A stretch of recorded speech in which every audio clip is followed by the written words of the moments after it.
New York's classic rock, Q1043. Joining me is one of the greatest drummers I know and one of the nicest people I ever got to know, and a man who had the honor of playing with Paul McCartney at the beginning of Wings and even before Wings. Joining me, Denny Seiwell. Welcome. Hey, Ken, nice to see you. Great to see you again. I love your music room. I like the drums sitting behind you. Oh, yeah. Classic rock drummer, Denny Seiwell. There you go. I made a couple of records in this room. Did you really? Yeah, the Henry McCulloch and I put that record out years ago at Beatlefest. We did a record called Shabby Road. He put some parts down in Northern Ireland and he sent it to me. I put my drums in this room, and my first jazz record, Reckless Abandon. I also did that in this room. We had organ, guitar, drums, and the engineer sat at the desk here. Isn't it amazing? Yeah, it is. It's absolutely amazing. How have you been?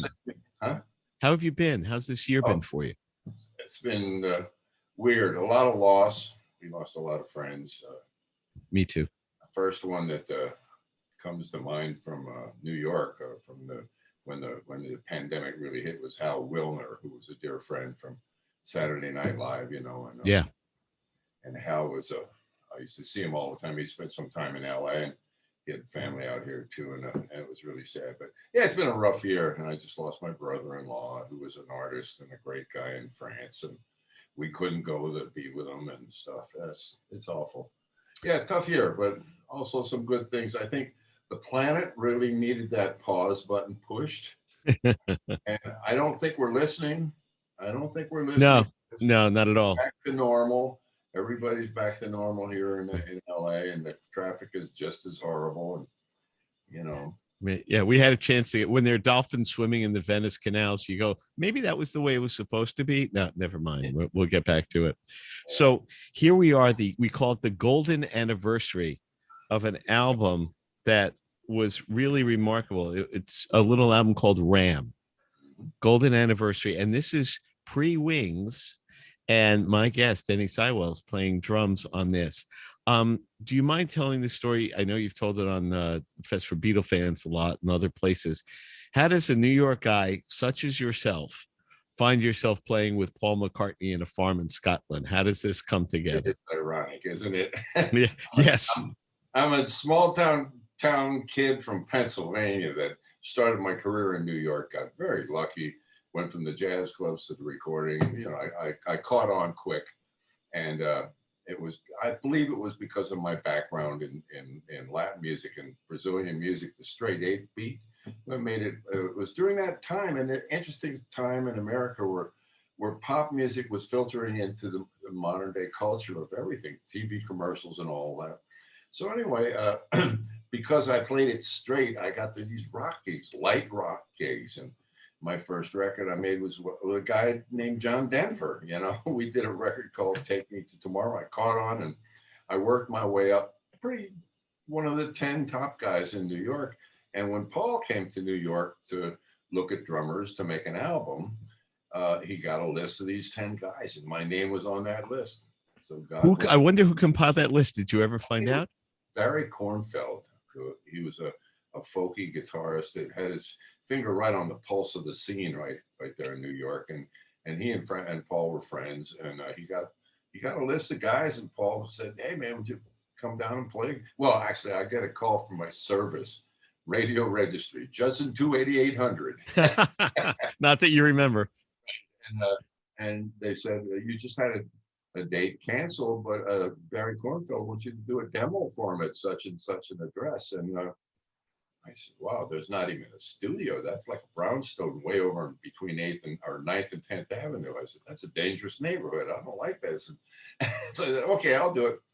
And I walk over there, and there's a guy sitting it looks like a brownstone about to be remodeled or something. Doesn't maybe no electricity. There's a guy sitting up the top of the steps, and I said, "Is there a studio here?" He goes, points to the basement. Open it up.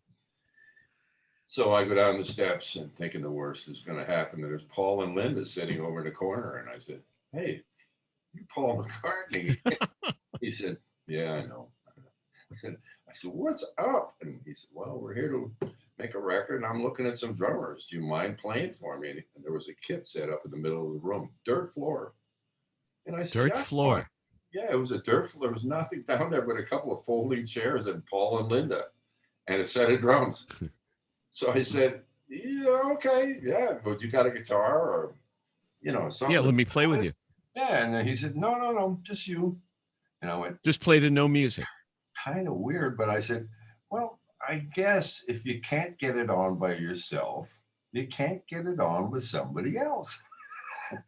Well, And that kind of works in another world, in another idiom, but I can't imagine auditioning just playing the drums by yourself.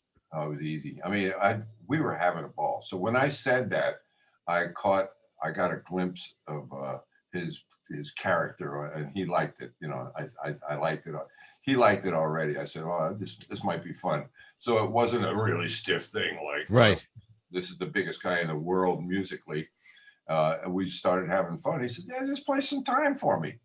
And I had my tom-toms from a prior date. And I said, do you mind if I at least throw my good drums up and get rid of the crappy tom-toms? He said, sure, go ahead. So I really quickly threw them up, bang, and I went right to it. He said, let me hear some rock and roll. I went hammering away on the tom-toms. I just did Ringo. That's all I did. And he said, yeah, man, how about some shuffle? And I played some shuffle time and some other kind of beats and stuff. And we laughed. We had cracked a few jokes, made it nice and light. And he said, that's all I need, man. Thanks a lot for coming down and playing for us. And so I set the other tom-toms up and I left and tipped my hat. Great to meet you, man. Went out of there thinking, wow, that was weird, but cool. That was a trip. And I said, if he's auditioning guys, I don't have a shot at this. There's so many great drummers in New York at that time. And so I went home and forgot about it. And then I started hearing on the street, yeah, McCartney's in town. He's calling all the cats in to play for him. And I remember guys like Bernard Purdy said, oh, I just told him to buy my record, Of course he did. And then, of course, I heard from Paul that all of those guys that said I wouldn't audition for him, they were all there. Yeah, of course. But I didn't know it was for Paul McCartney, and they did. As the word got out, it's like I must have been the first guy. So you must have been the first guy, or one of the first. Yeah, but it was really cool. And so 3-4 days later, after the audition, he calls me up. He goes, "Hello, this is Paul." I said, "Paul who?" He said, the guy you played for the other day. Oh, that one. Yeah, I thought it was one of my friends just pulling your leg, sending me up. Yeah, and he said, "I want to hire you for this record. I want you to." I said, give me a second. Let me look at my book. Let me make sure I'm available. Oh, cheeky dog. And I threw everything in the air and jumped in the air and everything. I said, hey, yeah, I can do it. So what's the time and place? And I wrote it down in my book. And we started on the Ram project. What an amazing story. Denny, what I've always thought of, the greatest group in the world breaks up. He's having a nervous breakdown because he couldn't hold it together. And it's fracturing. We'll go through it. We can do a week of talking about it. The pressure cooker of being that band, how it could not explode is, everybody says, is it Yoko, whatever. Don't think about why it broke up. Think of how amazing it was that they made it to 1970. Most groups couldn't have made it to 1965 under that pressure, to hold on that long. That's my take on it. But I always thought, you break up, you need a drummer. Who wouldn't have come at 1970? He could have had Ginger Baker. Keith Moon would have left the Who in a nanosecond to play with him. Every drummer you could think of would have come running to play with him here in America or the UK or he could have picked any band. Eric Clapton didn't have a band at that point. But instead of getting the super group of supergroups, he says, I want to start over from ground zero. Yeah. Well, everybody thinks green's grass are on the other side. And the English musicians thought that the American musicians were cooler, and then vice versa, of course. And Linda had her connection, and she grew up with the Alan Freed show and everything in New York, and they just thought that New York was the next, to get away from what was going down with the Beatles and everything. It was like a natural move to make, and he always wanted to work with musicians in New York anyway. So he comes to New York, and I'm the first guy that he hires, man. I still can't believe. Think about that. The first, Yeah. I mean, he's hooked up with Denny Lane at this point, right? Oh, Yes. No, this is pre-Denny. Denny Lane is way out of the picture. So the first person Paul McCartney hires to play music with after John, George, and Ringo is you. You're looking at him. Do you ever stop for a moment and go, look in the mirror and go, that is something? I mean, it just is. There's nothing else to say. I mean, every day. Yeah, no. No, of course. And such a legacy that I was privy to be involved with, you know, the history behind it and everything. And then he's in the same week, he looked for a couple of guitar players, and Dave Spinoza was called in, and I didn't know it at the time. And I show up at work at CBS 52nd Street. I show up on a Monday morning at 9 o'clock, you know. He shows up at 10:30, but he's the boss. So I show up, and there's Spinoza, and I said, "Oh, you're on this day too?" It was just another session to us. And then Paul walks into the room and he starts playing, and we said, "This is it?" He said, "Yeah, this is it. Just you two and me." And he starts playing Just Another Day. And we go, "Oh my God." The song goes from 4/4 into 3/4, you know. It's so sad. And we're looking at each other like, "Oh my God, this is not your typical date, man. This is going to be." This ain't you. Yeah. This is Paul McCartney music. Yeah. Oh my God. And then every day, I couldn't wait to get to work. Of course. I couldn't wait to get to work because every song would be better and better and better. And it had all that angst of the breakup of the Beatles and being in Scotland, and, you know, Linda, the kids, a couple of horses and sheep and a bottle of Scotch whiskey or whatever it was, you know. Really going back to, he wanted to restart from ground zero. Oh, yeah. Right. Strip it back down, start over again from square one. Yeah, not yet. No, that was Wings. Right. But Ram, he had an intention there. Ram had songs. And it was during that difficult period where he wrote songs to John Lennon. "I'm writing at you, buddy." So that's the next thing I was going to ask you. The song on here, "Too Many People," Right. You know, that's clearly, you know, taking a broadside at John. Yeah. Were you aware of it at the time? Did he say anything about it? Did he say, so this, I mean, but as he's singing it, as he's rolling it through, are you and Spinoza, are you guys going, is he saying this to Lennon? That was your first mistake. You took your lucky break and broke it in two. Right. Now what's to be done with you? I mean, we knew it even as kids. Like, I think he's talking to John. Well, I got to be honest with you. I didn't. At the time, I didn't. You did not? No, I did not. And we were really sheltered from that stuff, especially through Ram, because we didn't know what was going on. We were doing 3 to 5 dates a day. I was making records and jingles, and you know, it was crazy. Right, you're a working musician. Like working with Paul is one of the gigs. So much going on, and we didn't have time to listen to, you know, what's going on with the Beatles today. Like, we didn't have time for that. Why are we working for them next? You know. Yeah. So it was just a matter of, you go in and do your part. And when you're a New York session guy, they're paying good money to have you in the studio, and they want it now. Boom, boom, boom. And so this was another one, but it was a lot more than another date, you know. So and we hit it off immediately. Paul and I just hit it off musically when we started playing together. And the first day, he walks in, shakes my hands. "Hey, you ready to go?" I said, "Yeah, man." He says, "Those are your drums?" And he does a double take on the drum booth. I had the Beatles drum set in there. I got the Beatles drum set from Frank Ippolito at Pro Drum in New York. He calls me up and he says, "Hey man, the Museum of Famous People is going out of business. They have the Shea Stadium kit from Ringo, and they're closing out of business. They have an auction. I'm going to the auction. Do you want the drums?" "I don't." No, let me think about that for a minute. He said, "I want the snare drum, but I don't want the tom-toms." I said, "What?" "Well, okay. I mean, I'm not a millionaire, but let me know what happens and how much they go for." And he calls me the day later. He said, "I went to the auction. I got them. I got the drums." This is in between the call for the audition and where to go for the recording session. In that moment, you get Ringo's drum kit. Yeah.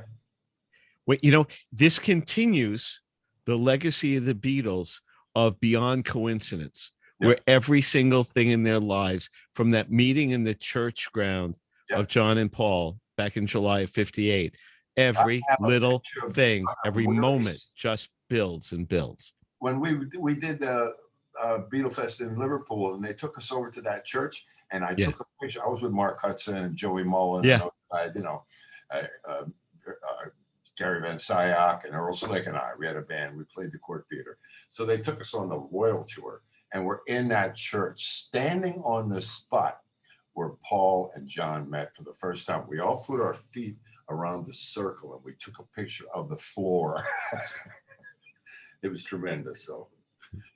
So yeah, he says, what the hell? And I said, yeah, I had my dad's snare drum and the Beatles drum set on the Ram album. That's my dad's snare drum.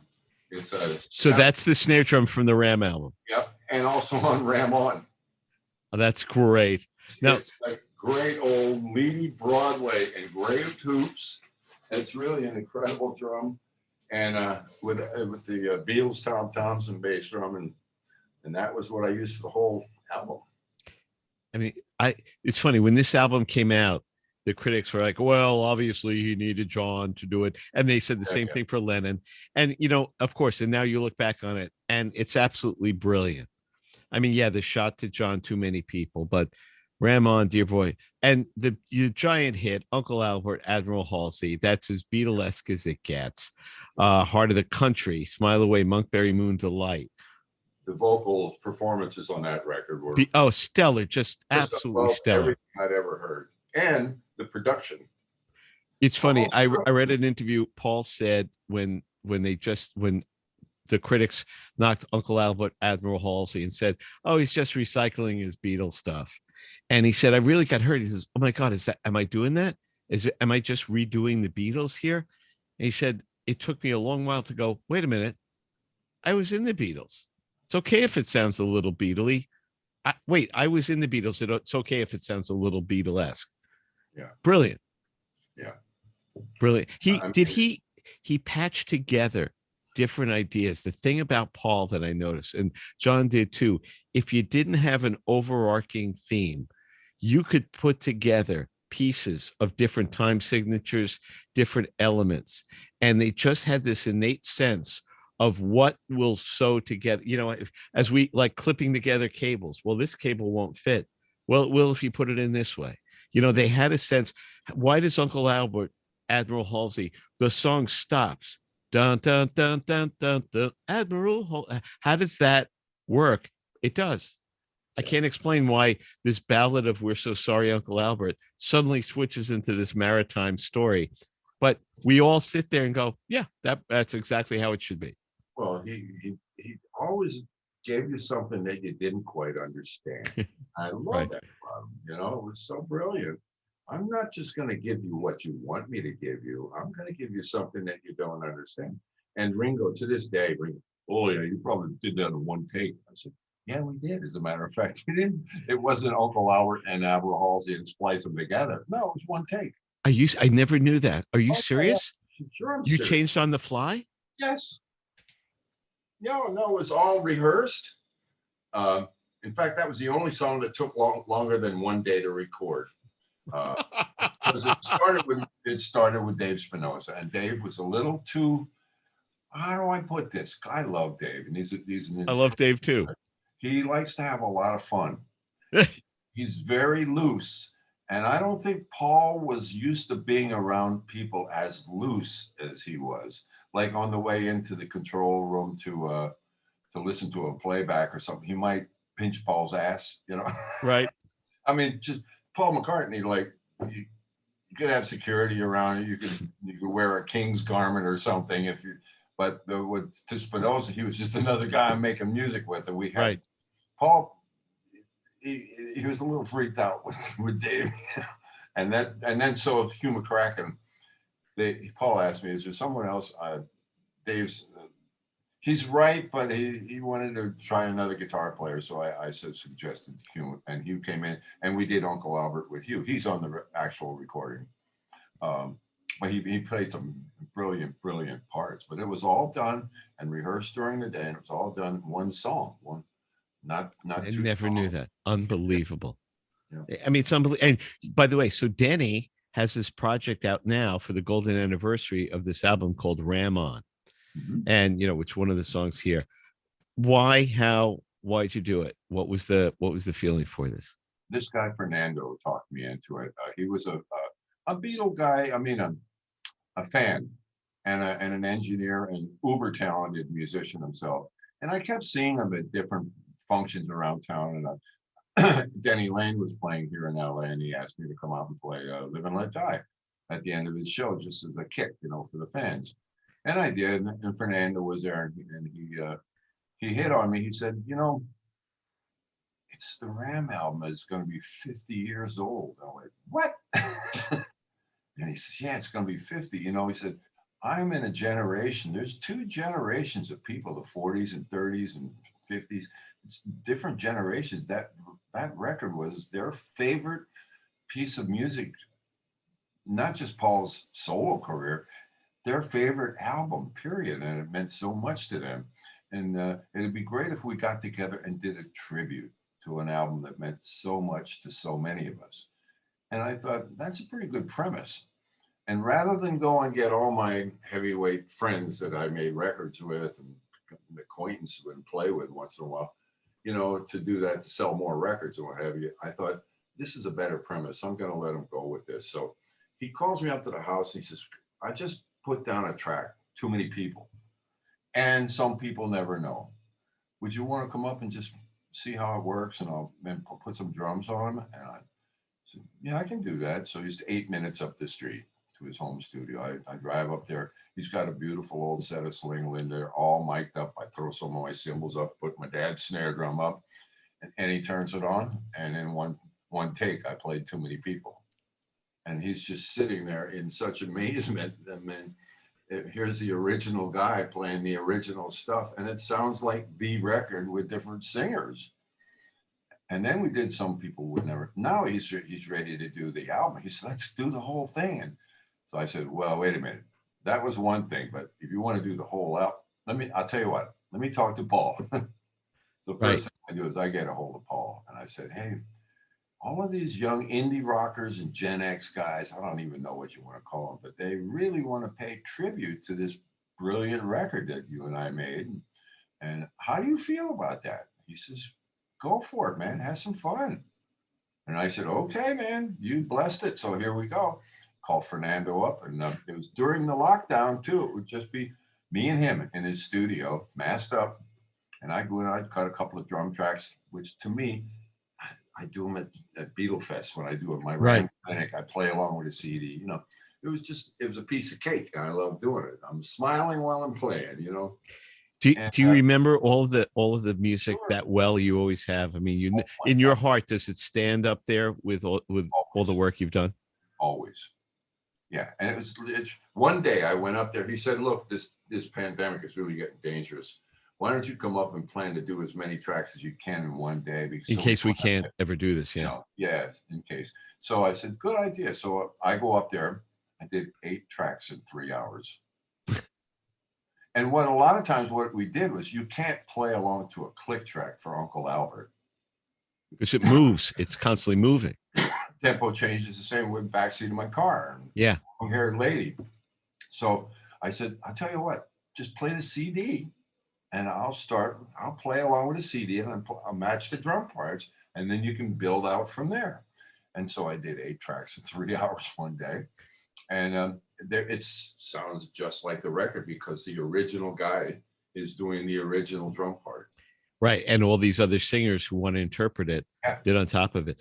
Where would we find this? How do people find this? Oh, it's all over the place. So it's coming out May 14th, the same day as Ram came out.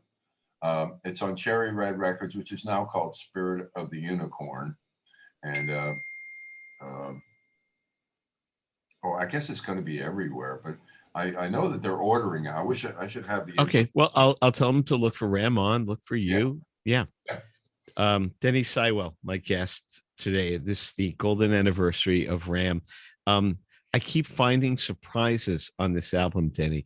You mentioned Backseat of My Car. I've been playing it since I've listened to it as a kid and playing it on the air.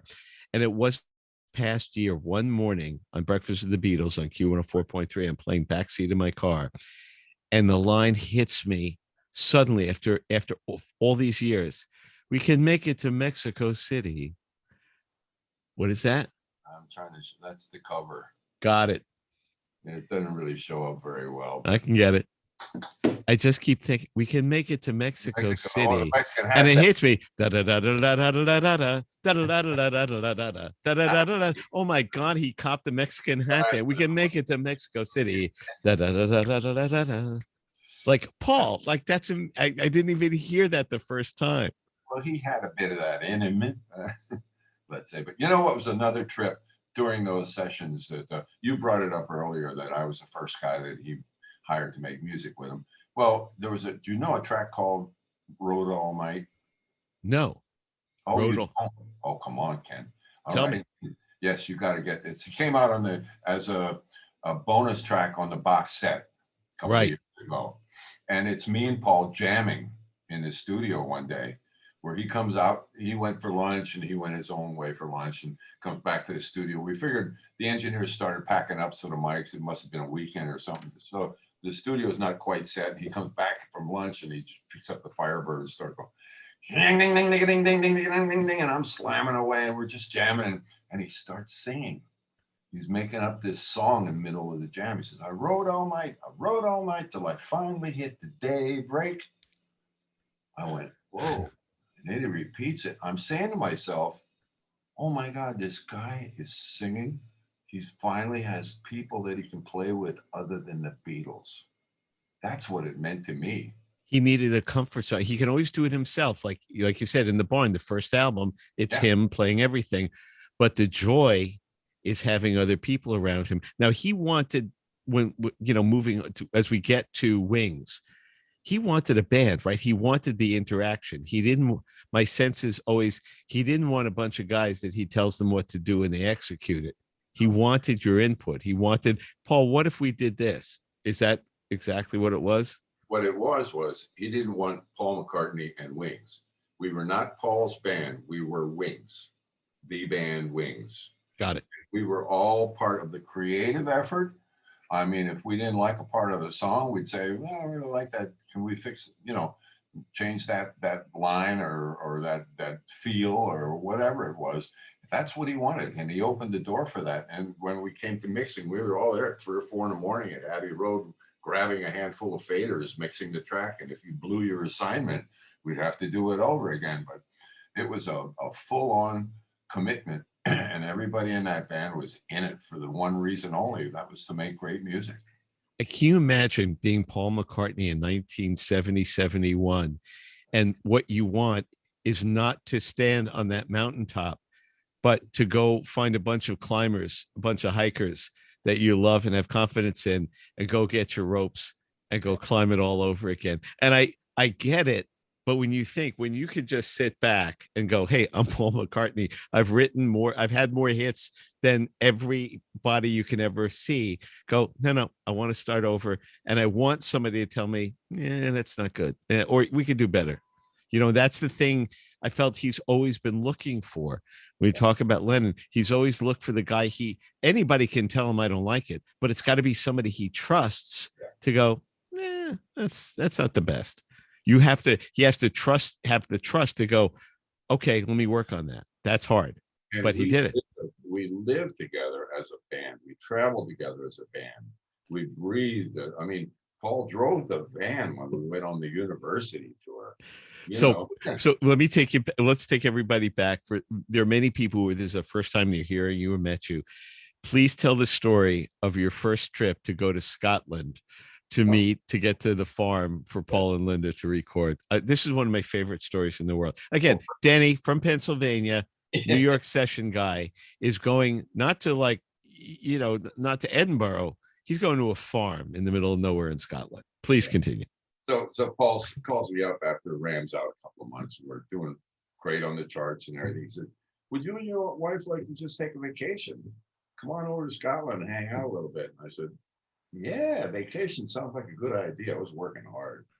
And so we we fly into Glasgow, and I said, bring some drums along too, a little tiny kit, just so we have something that we can play.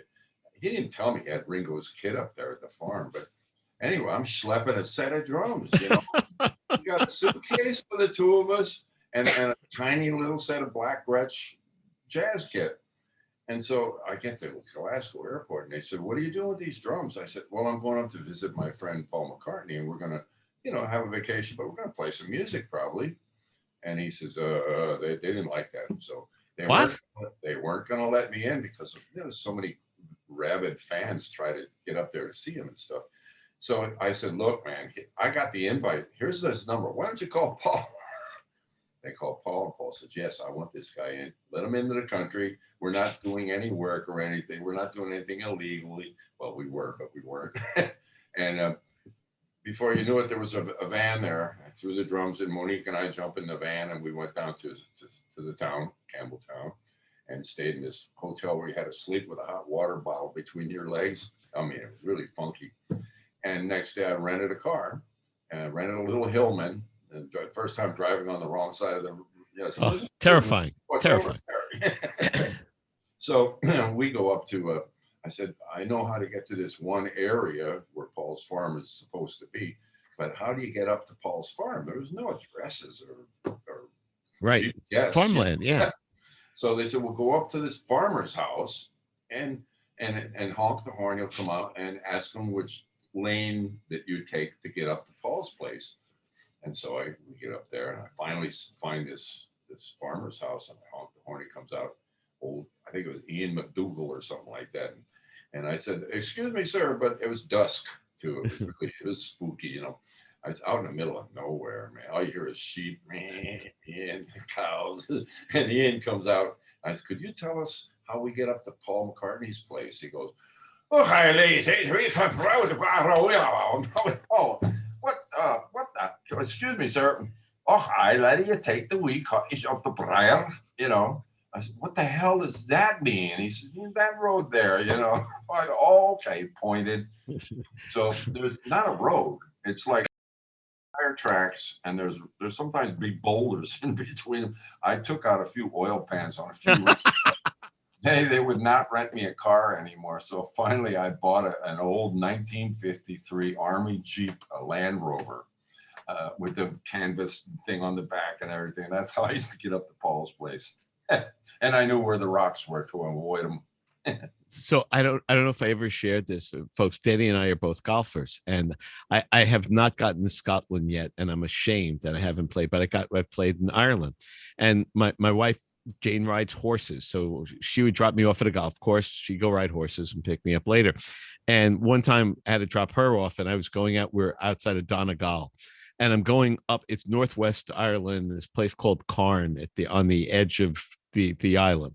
And I said to our innkeeper, I said, "So I'm going to this, this place. Can you, before I try to get to the farmer, can you tell me how to do it?" And like everything else, it's a GPS. None of that matters. He goes, "First roundabout, straight. Second roundabout, almost all the way around, but not quite. Third roundabout, no, straight again." Now that's when you get to the town. And Denny, my hand to God, he says, "Now you, Mr. New York, won't be thinking it's a town, but it is. Now there's a post office and a pub. And if you pass the pub, you miss the town." Now, am I lying? He goes, "Now right across from the pub, you're going to see a gap. In the hedgerow, there's a gap.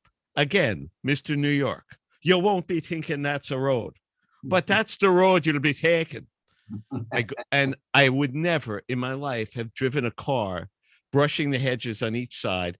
I'm driving around cows. I'm driving around sheep. "Hi, ladies. How you doing?" I'm going up a hill on a farm, and I'm going on faith that somewhere at the end of this farm is the golf course. And I get a mile. I get over this hill, and there's a couple of flags flying. And the guy says, "You find it okay?" Like, "Sure, yeah, no problem." That's Ireland, Scotland. That's direction. Yeah, we couldn't go to Ireland for many years because of give Ireland back to the Irish. Really? Oh yeah, Henry couldn't go home. He had four brothers, and they all had broken noses from beer bottles broken over them. They lived in Northern Ireland, and it was a Protestant area, and that song was "Give It Back to the Catholics." So Holy crap! I had the no idea. home You will never shoot. told me that before. Oh yeah. Wow.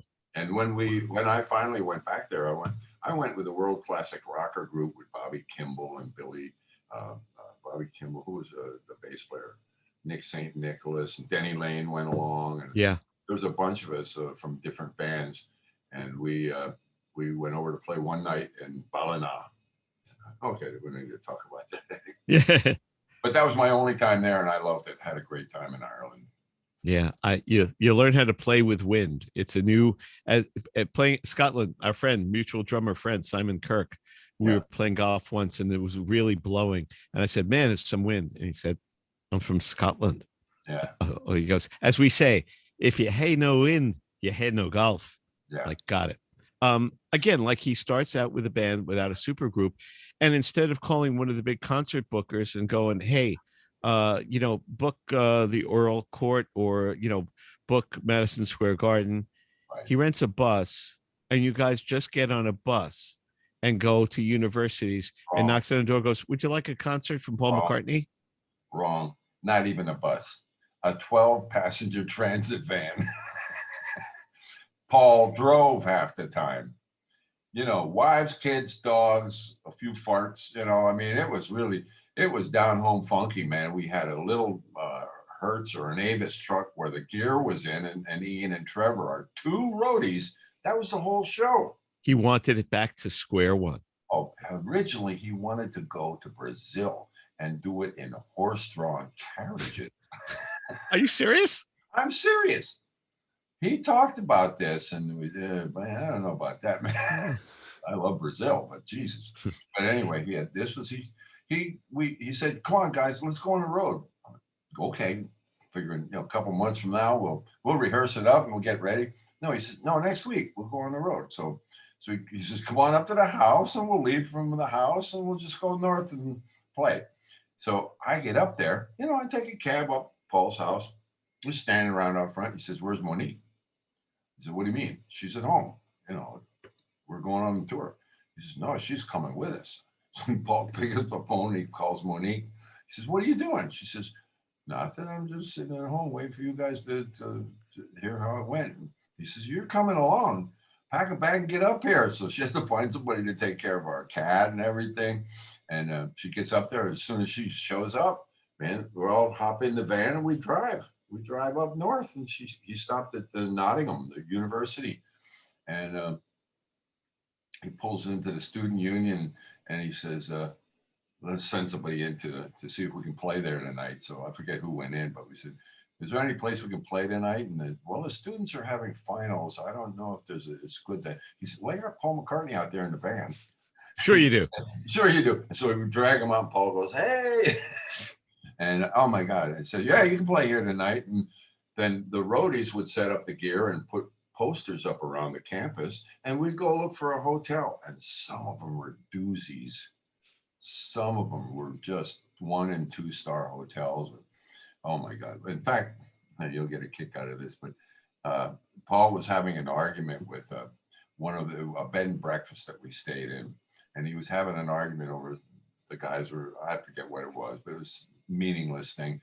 And somehow or another, his elbow bumped the guy's chin, So, so Heather, the oldest girl from Linda's first marriage, Heather comes running around to the room. She's knocking on the door. "Get up, pack up, get out of here. We got to get out of here before the cops come." I went, "What?" That's where Band on the Run came from.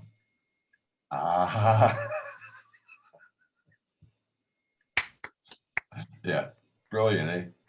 Never heard that. Never heard that before. That's just me, but that's the way it was. I don't know.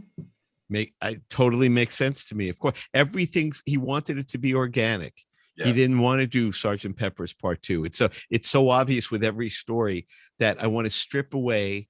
I'm not throwing away the Beatles. I love the Beatles, but we're going to leave that there on the shelf that nobody else can touch, and I start over, because that's how you do it again. when I asked Denny Lane, I said, were you intimidated about playing again with Paul? You're going to be compared to the Beatles. He said, no, absolutely not. Nothing compares to the Beatles. He goes, No. the Stones don't compare to the Beatles. So why do I care? Because we're starting something over. This isn't the Beatles part two. He said that was clear from him from the start. And that's the vibe I get from you. This is not Beatles part two. This is something we're going to call Wings that we're going to fly on our own. And that was the bonding, that university tour. I mean, there were so many great memories. Like a friend of mine, Shelley Goldstein, and I wrote an essay, like an 8,000 word story on it. There's been very little, if anything, written about those times. And we wrote this beautiful little piece. We're trying to get it published because it's the 50th anniversary, And so we're looking for somebody. Paul read it and loved it. It's a love story about how we lived as a band. And it goes through everything that we did on that university tour, which is so special. I'd love to read it. I mean, when you talk about a love story, which comes back to Paul and Linda, and everyone I've talked to, from Denny to Lawrence Stuber, who's there at the end of Wings, you all say the same thing that no critic understood, is that Linda wasn't like Monique, who just came there for moral support. That all of you say Linda was critical to Wings to success. She was the rock. If it wouldn't have been Wings, if it wasn't Linda, we never would have done Rain. Do you hear what Denny is saying? Linda, the rock, the center.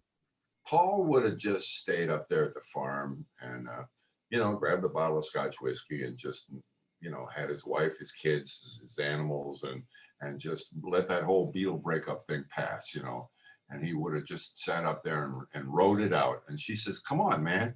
And she put a boot up his ass and said, let's go to New York and make a record, man. You're an artist. You're a musician. We can't do this. Come on, let's go. And it was her. It was really her that was responsible for him. And the other vibe is that, as opposed to resenting, the wife's got to be around, it seems like you all loved being with her. You loved her energy. You loved having her there. We did. She was tough. She would tell you what she felt immediately, and it might not be what you wanted to hear, but everybody loved and respected her. They were never apart. They were never apart, man. Wherever Paul was, Linda was there on his arm. Except one time, we were filming at Elstree, I think it was, filming for that. I don't know, it's a Bruce McMouse or something, one of those things. But we were in this film studio, and they needed Linda for a shot, so Linda was taken away, and now it's just the four of us: Paul, Denny, and Henry. And Paul kind of cut loose with some stories about the old Beatle days, It was great fun. That's the only time. There's as you grow, and like, my God, McCartney's touring, he's got a new band, and suddenly it becomes real because there are hits, and it becomes a real band, and it's bigger.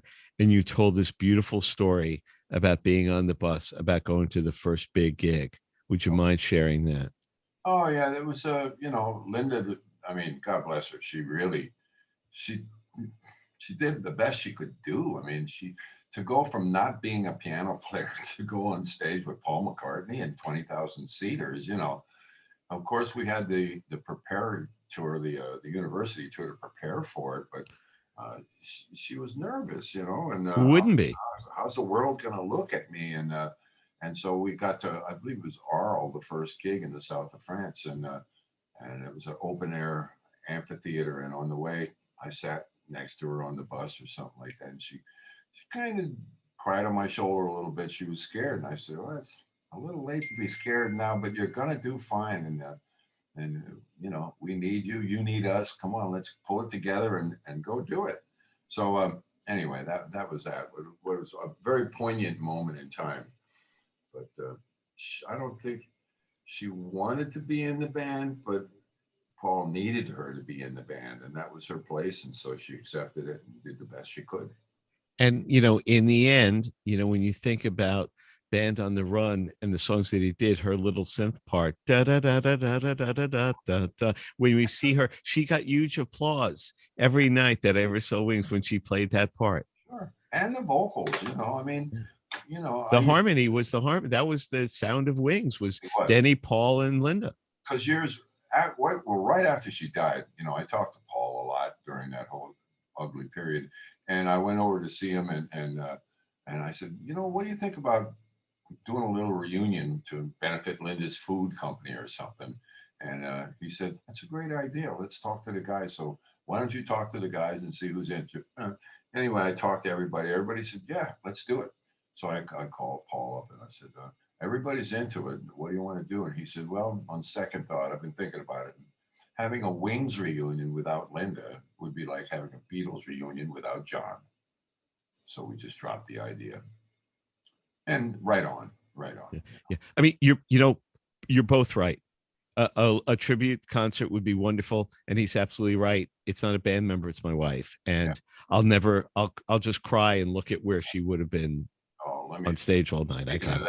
I did a show with a Beatle Fest in Liverpool in 2003, and Henry McCulloch. I hadn't seen him since we were in the band.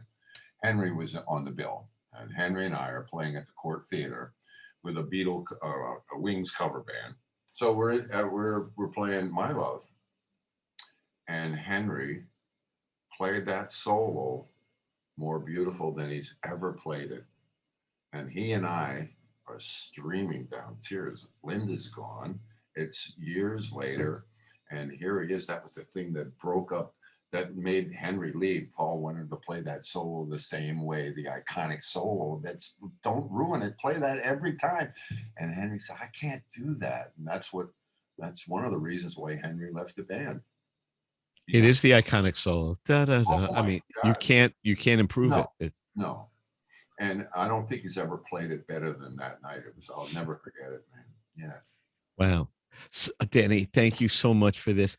There's one more story, and I never talked to you about this. We were doing a thing a few weeks back, and a fan asked you this. And again, you've given us so much new stuff that I love and treasure. A fan had asked Denny Seiwell, were you ever around? Did you ever see Paul just create a song? And like you mentioned, Road All Night, where you were just jamming and playing, he created one. Yeah. Would you tell the story about Live and Let Die, which is just, I'm going to tell that story anytime anybody asks me to explain Paul McCartney. I'm going to say, well, Denny Seiwell has the story. Well, you're going to hear my version of it, but you got to remember that Paul's, when he's sleeping, he's playing. He's going on in his head. So we're up at the house, and up there near Abbey Road, and we got this house, and we had our instruments there and everything, and just hanging out in the living room. Another typical day.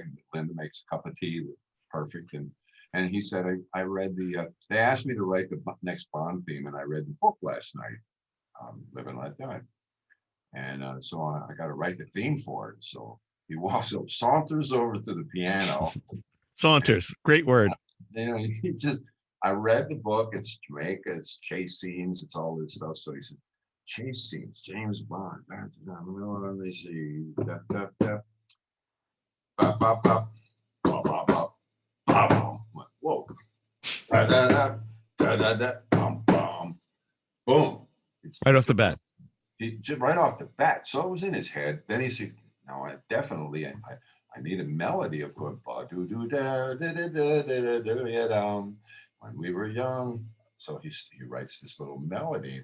Now he's got these two sections. They said, but it's in Jamaica, and there's a lot of Jamaican influence in this film. So I gotta, what does it matter to you? Boom, chick. So we get the reggae bit in the middle, and everybody looks at everybody and they said, holy shit. So we all get behind our instruments and we start playing.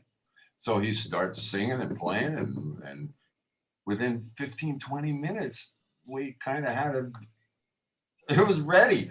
And apparently when we got it ready, he ran a 2-track, just pressed record, and we put down a version of how we were going to do it. He sent that over to George Martin. George puts the strings on there, puts the orchestra on there. A couple of days later, we're up at Air London, George's studio, live with a 40-piece orchestra. We had Ray Cooper was playing the timpani part, da da da ba boom, da da da ba boom, and he put a little duck call in there on the bit, But we were in and out of that studio playing live with the orchestra We did the track. We did a couple of takes to make sure the notes were right on the paper. Then we made a couple of takes, no more than 4 or 5 takes, and we had it. And then Paul put the lead vocal on. We put some background harmony. The kid mixed the thing. Paul's in the room with them. They're mixing. The kid's smoking, chain smoking. And we were in and out of that studio within 3 hours to record Band on Run.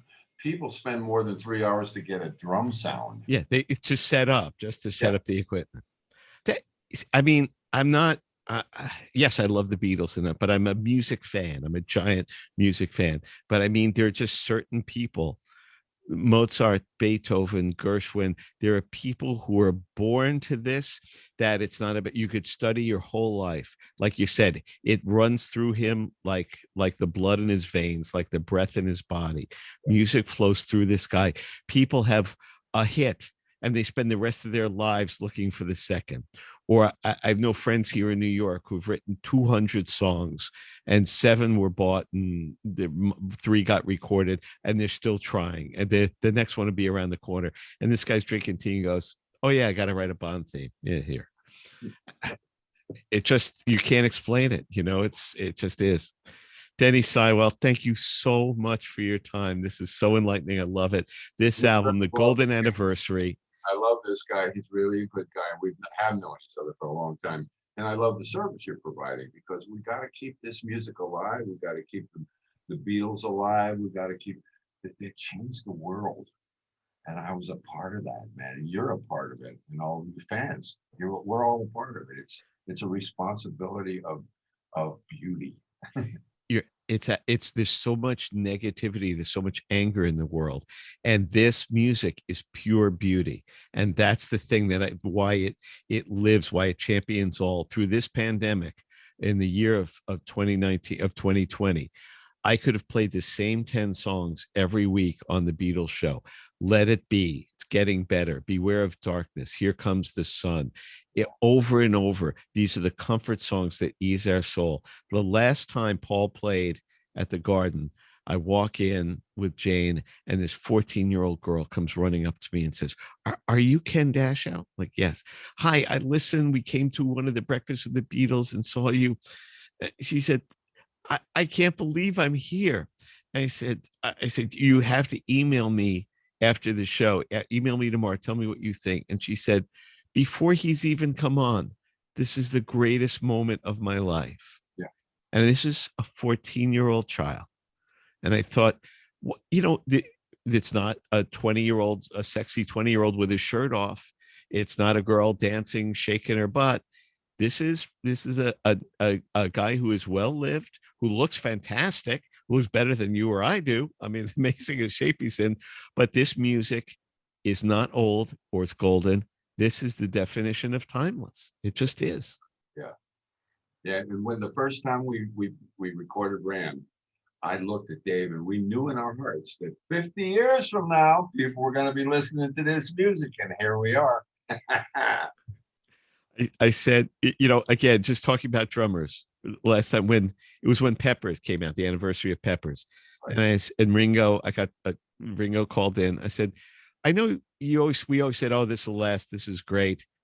Did you think this will last? We'd be having this conversation today in 2019, 2020. And he said, I could make something up and say, yeah, but no, of course not. I just, you know, it was of its time. And I thought when this time is over, you know, it'll be done. This will be the greatest record of its time. Right.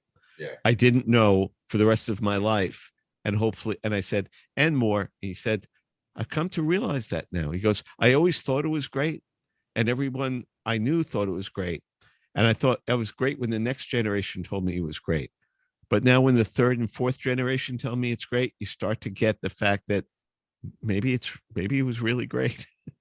On that note, I have to mention something. I see Ringo all the time. We're great friends.